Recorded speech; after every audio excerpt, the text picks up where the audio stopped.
right, it's mod day. So the next thing I'm planning on doing is changing out the locks on the storage compartment for this.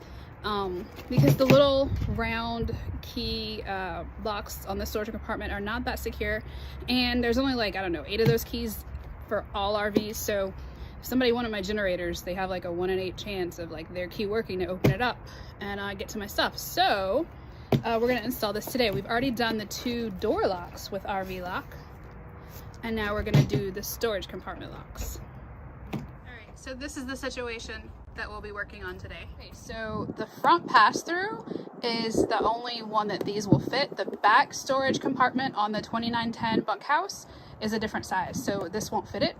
But if you want to change the lock on your pass-through storage at the front of the camper by the tongue, you would get this keyless baggage door handle from RV Lock. And if you want them to match your keys that you have on your actual front door and rear door locks, then they will do that. So give them a call, tell them which ones you already have, and they'll match these to those. So these are the only things that we're gonna need. Battery, plate, lock, and then these are the keys that come with it. You get 2, some screws, and you need a Phillips, and I have a little one too. All right, first thing we're gonna do is take out all these screws. So let's get started.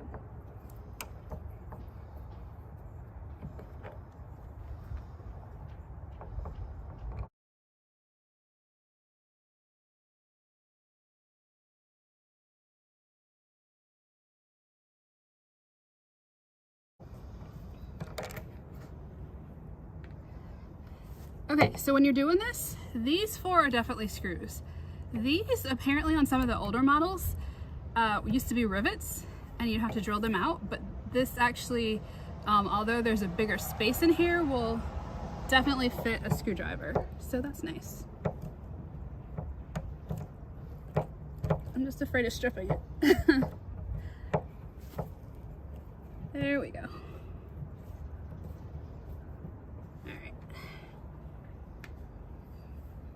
Now we're going to take off this one. And now that we've taken all these out and the plate off, in some of the other videos I didn't see them taking this off, but you absolutely need to take this off because this won't come out otherwise.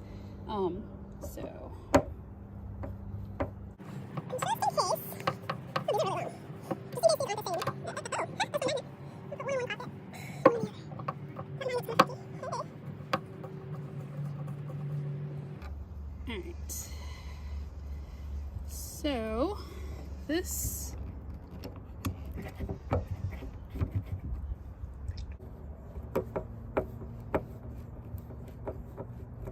there we go. Alright, and then the other one.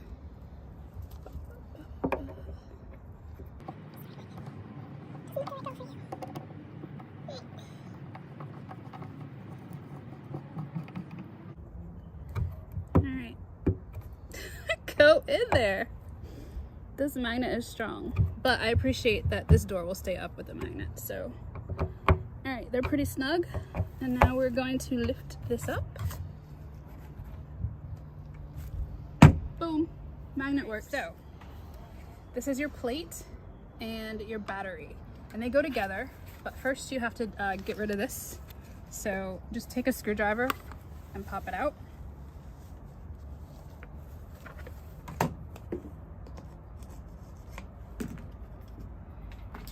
All right, so now you have a hole there so that this can go through the hole and get plugged in here, right? So, maybe I should put the screwdriver down. Yeah, that would be a good idea, Gigi. All right. Oh, wait. I heard a beep. Must mean we're on the right track. All right, so now all this is together, right? And so now all we have to do is get our trusty screw and line it up with probably, ooh, go through there. There we go. Line it up with the first hole. All right. and then all the other ones should fall in place.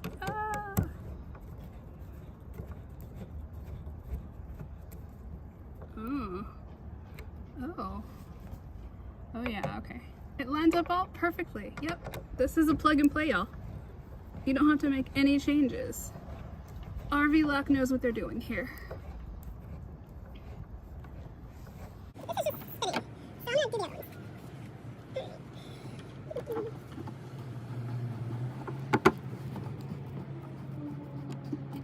For that last one, I had to reach back here to make sure that this was pressed together because this screw actually pushed this back out. So if you feel it give in a weird way, just pull it down and check the back. But now that these two are in, the other two should go in pretty easily. Yeah, I feel that catching already. Oh. Don't dent your new camper, Gigi. Alright, so I always love using drills. The good thing about using a manual screwdriver for this is that you are not going to have too much torque and you're not going to strip these out. You're not going to go too far. You're going to be able to feel where the give is or feel where it gets tight and stop. So I'm following the advice of the people who came before me and I'm using a manual screwdriver.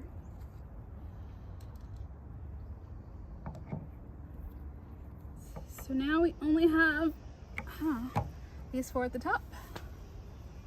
And we are golden, and then we can set the lock.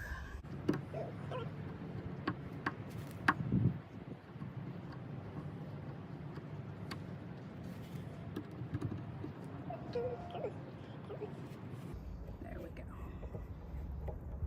go. Yeah, I like talking to screws, you know? I like talking to my projects, just asking them to cooperate. I feel like that starts the relationship off on a good foot. So, coaxing them. Come on, act right.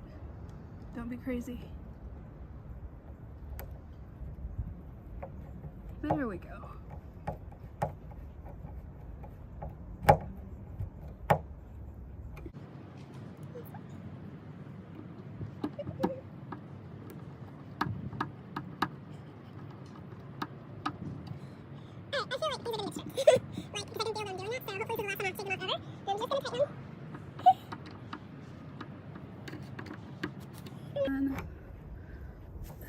Alright, so now let's set the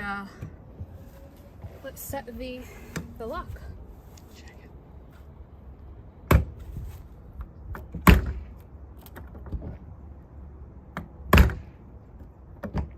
Yeah. So for those of you who haven't done this before, they give you really good detailed instructions. So here's your key fob that comes with it. I scratched in an X on the back of mine because I also have them on my doors and I didn't want to confuse the key fobs.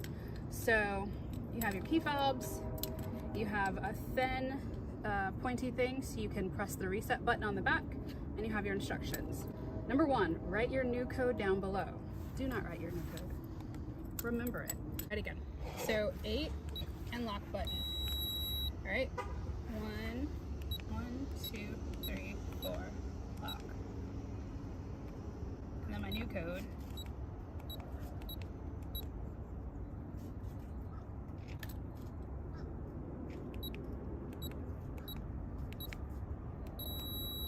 It worked. It worked. I didn't think it did.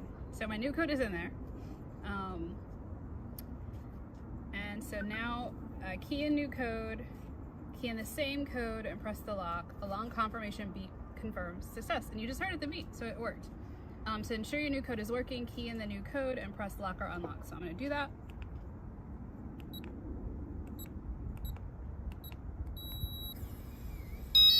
And I just heard it do the lock.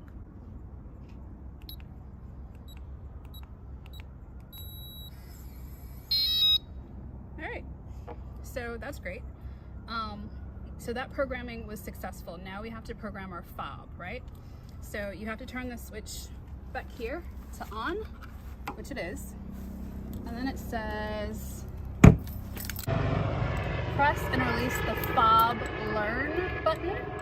So is that this thing here?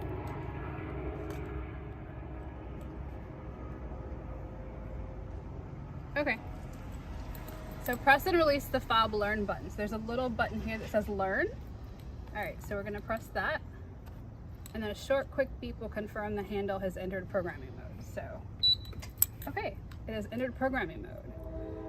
Press and release the lock button on your remote until the handle confirms a sync. We're in learn mode. Yes. All right, it sounds like it's working. Unlock. Lock.